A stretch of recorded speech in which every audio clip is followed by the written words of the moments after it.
Welcome to Penrose Learning, where we make understanding easy. You'll begin by setting the screen exactly as you want to record. Make sure notifications are off so they don't interrupt. Once ready, use the physical shortcut because it's the fastest. Press power and home at the same time, hold for about 1 second, then release. You do this because the S7 Edge captures a screenshot when those buttons register a single simultaneous press. This avoids accidental long press menus. After release, you'll hear a shutter sound.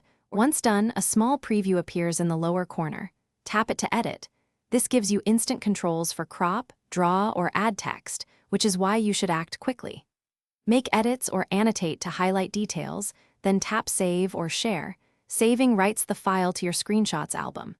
If you miss the preview, make sure to open the Gallery app and look in the Screenshots folder, because the system autosaves there even when you don't interact with the preview.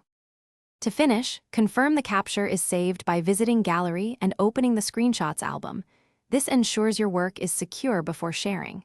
If the button combo doesn't work, try the alternate palm swipe gesture. Enable it in Settings, Motions, and Gestures, or restart the phone, because temporary software glitches can block captures. Make sure there's enough storage if screenshots aren't saved. Clearing a few megabytes or deleting old images usually resolves that issue and prevents future failures. Thanks for watching. If this was helpful, leave a like and consider subscribing. See you next time.